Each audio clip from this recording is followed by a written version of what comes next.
Hello everyone, कैसे हैं आप सब और क्या हाल समाचार हैं आपके। मार्केट में मंदी लगातार बनी हुई है और बैंकिंग सेक्टर इस पर सबसे बुरा असर पड़ा है। 2022 की शुरुआत से अभी तक बैंकिंग सेक्टर में 13% से भी ज्यादा की गिरावट हो चुकी है और इसका प्रूफ आपके सामने है जो एक चार्ट से है, जो एग्री, अल्कोहल, ऑटोमोबाइल्स, एविएशन और बैंक में बैंकिंग को 13% की गिरावट बता रहा है। इस गिरावट का सबसे ज्यादा बुरा असर पड़ा है प्राइवेट बैंक और पीएसयू बैंक पे। एचडीएफसी, आईसीआईसी, एक्सिस जैसे दिग्गज बैंक 10% से लेकर 40-50% तक की गिरावट में है।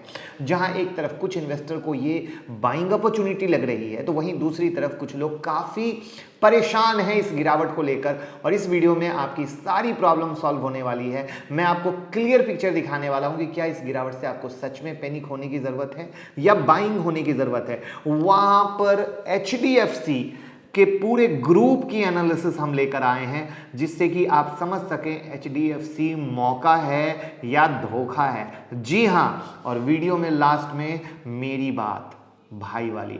तो मैं मुकुल अग्रवाल आपका आप ही के यूट्यूब चैनल में स्वागत करता हूं। जो भी नए लोगों चैनल को सब्सक्राइब करें, बेल आइकॉन हिट करें, नोटिफिकेशन ऑन कर लें जिससे जब भी मैं लाइव आता हूं या वीडियो अपलोड होती है कोई भी वीडियो मिस नहीं होगी।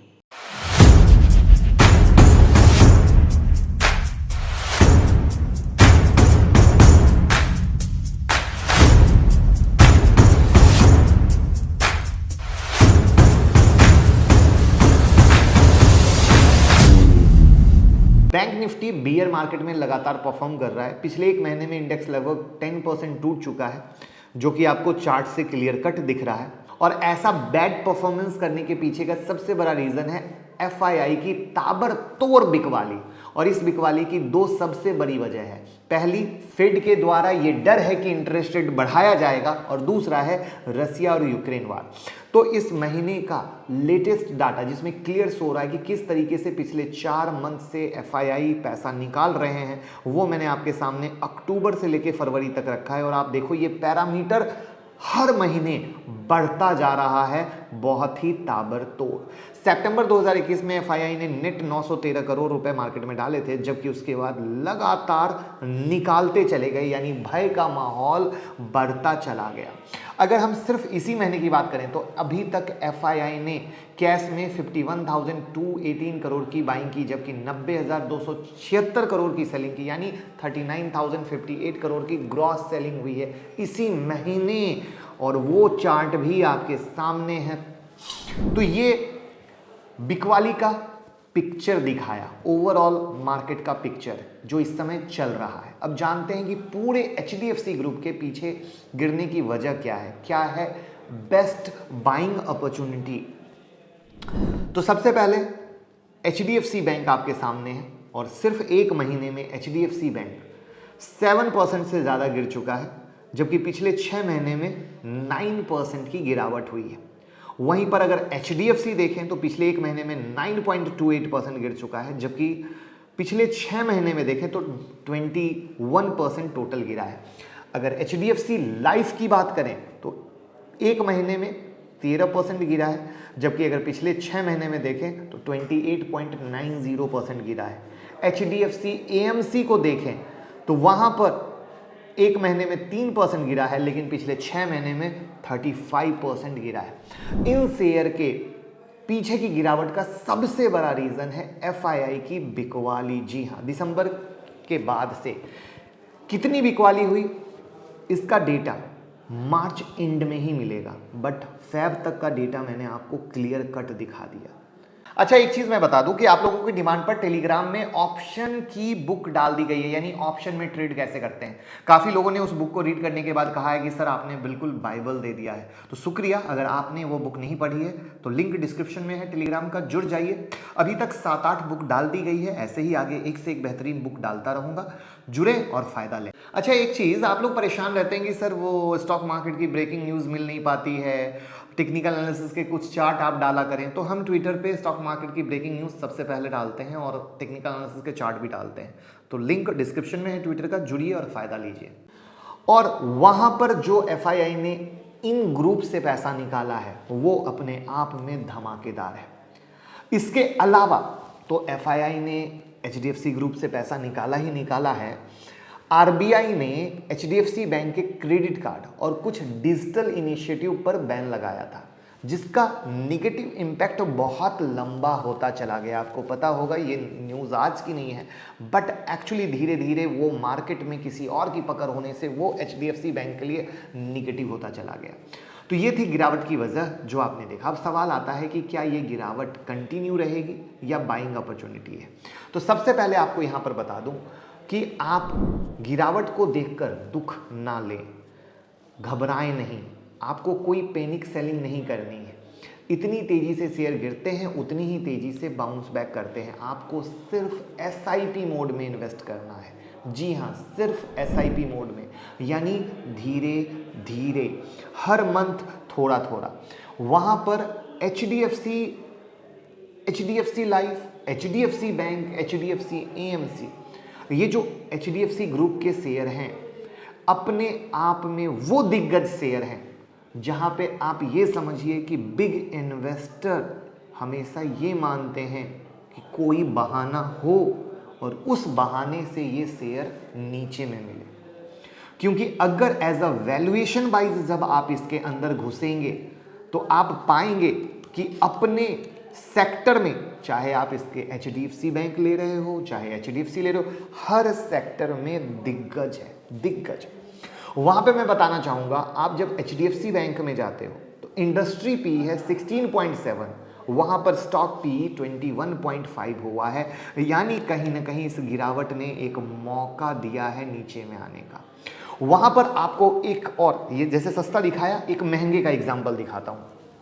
हम जब एचडीएफसी लाइफ देखते हैं तो इंडस्ट्री पी है 59.4 का, लेकिन स्टॉक का पी है 94 का, यानी इतनी गिरावट के बाद भी स्टिल वो कहीं ना कहीं महंगा है। तो आप सोचिए जब वो हाई पे था तो कितना ज़्यादा महंगा था। और मैं इससे भी प्यारी सी चीज़ आपको बताना चाहूँगा, आप किसी भी हिस्ट्री में एचडीएफसी ग्रुप को पकड़ो, जब गिरावट हुई है वहाँ पे जब वो गिरा है मेरे दोस्त, उसके बाद जब मार्केट में पॉजिटिव रैली आई है, इतना तेज भाग के रिटर्न दिया है कि दूसरे इसको पकड़ भी नहीं पाते हैं। क्यों? क्योंकि नाम ही काफ़ी है। वहाँ पर आप एचडीएफसी एएमसी को देखो, इंडस्ट्री पी है 24.4, वहाँ पर स्टॉक पी है 33.6, यानी अगेन इस गिरावट के बाद कहीं ना कहीं अपने प्राइसिंग के पास आ रहा है। वहाँ पर एक एचडीएफसी ग्रुप का शेयर अपने इंडस्ट्री पी से भी सस्ता मिल रहा है। जी हाँ, एचडीएफसी, वहाँ पे इंडस्ट्री पी है 25.1 का और वहीं पर स्टॉक पी है 19 का। जी हाँ, उससे भी सस्ता। तो वहाँ पर जो मुझे लगता है, जो मैंने आपको एक एनालिसिस दिखाई कि जहाँ पे एक आप प्रैक्टिकल मैनर में समझ सको कि ये वो शेयर है दोस्त जो आपको रात में चैन से सोने देता है, आपको परेशान नहीं होने देता है।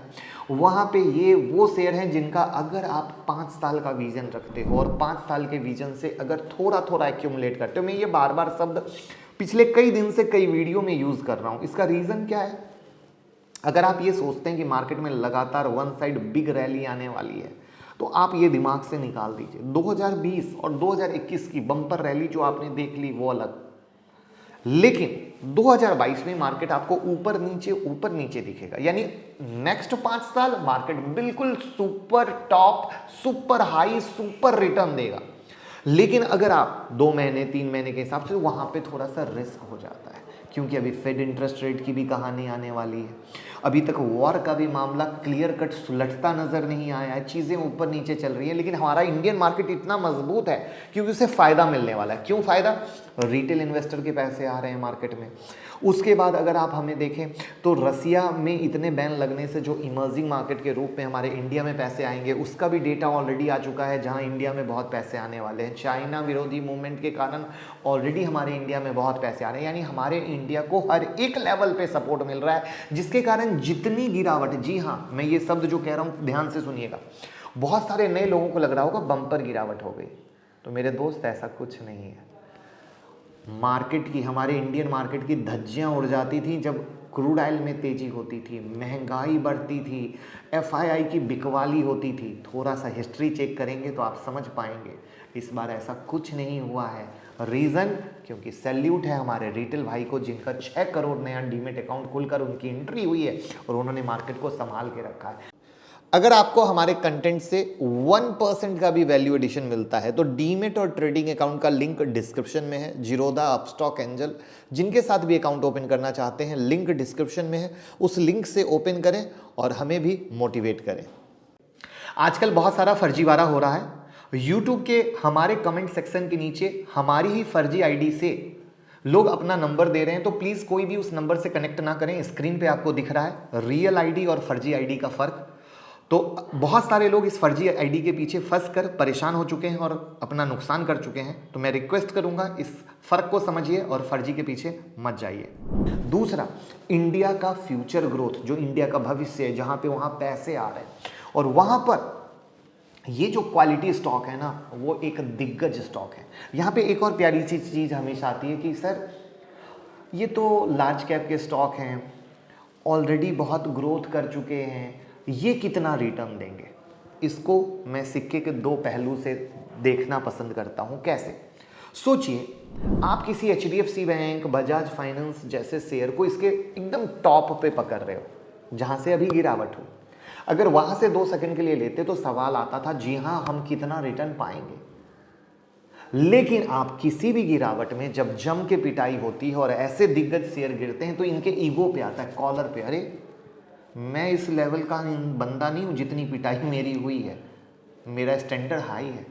और उसके बाद मार्केट की रिकवरी में ये सबसे पहले और सबसे तेज़ भागते हैं। तो मेरे दोस्त, ये है वो कहानी जिसके कारण हम ये कहेंगे कि ओवरऑल ये एक मौका है, कहीं से धोखा नहीं है और बहुत अच्छी अपॉर्चुनिटी है, जिसमें विद डेटा मैंने आपको दिखाने की कोशिश की है। जहाँ पे FII मार्केट से पोजीशन अपना काट के निकले हैं वो एक अलग है, बट आप ये जानिए कि हिस्ट्री को चेक कीजिए, ये जब काट के जाते हैं तो क्या वापस से एंट्री नहीं करते। तो सेम टू सेम वैसे ही अभी कई सारी चीज़ें हैं जहाँ पर ध्यान देना है। अगर अभी भी आप देखोगे आगे का जो शेयर होल्डिंग पैटर्न आएगा HDFC बैंक का, हम उस पर नज़रिया डालेंगे। बट ओवरऑल अगर FII के डेटा पे जाओगे ना और HDFC बैंक के डेटा पे जाओगे तो FII की होल्डिंग अगर मैं मार्च में देखूँ तो 39.79 था 2021 का, और अभी अगर हम दिसंबर का देखें तो 37.47 है। यानी एक नज़रिए से देखो तो इतना भी दबा के माल इन लोगों ने निकाला नहीं है, ये एक बहुत ही ज़्यादा समझने की ज़रूरत है। वहीं पर अगर आप HDFC पे जब आते हो, HDFC पे, तो HDFC के जब होल्डिंग पे आते हो, मैं आपको उनमें FII की दिखाऊं तो दिसंबर 2021 में FII ने अपनी पोजीशन बढ़ाई है 10.51। तो ये दिसंबर का डेटा है, यानी माल कब निकला है? दिसंबर के बाद, राइट। सबसे ज़्यादा बिकवाली कब हुई है? दिसंबर के बाद। तो यानी इससे भी प्रीवियस जब तेज़ी चल रही थी तो उस समय FII की पोजीशन कितनी थी? 8.79 या 9% के पास। तो यानी अगर गिर उड़ के भी आएगी तो वो वहीं पर आएगी। ट्राई टू अंडरस्टैंड, मैं जो कहना चाह रहा हूं आप समझ पा रहे होंगे कि ये जो एक मार्केट में आर्टिकल मोड चल रहा है कि ये FII ने माल दबा के बेचा, तो मैं आपको एक डेटा फैक्ट के साथ दबा के बेच रहा हूं कि मार्केट में तेजी के समय कम पोजीशन के बाद भी किस लेवल पर चीजें गई। तो आई होप बहुत यूनिक और अच्छी एनालिसिस पसंद आई हो तो लाइक कीजिए, वीडियो को शेयर कीजिए, जिससे लोगों का डर दूर हो और मार्केट को पॉजिटिव नज़रिए से लेकर पैसा कमा सकें। तो कैसी लगी वीडियो कमेंट बॉक्स में ज़रूर बताइएगा। Thank you so much.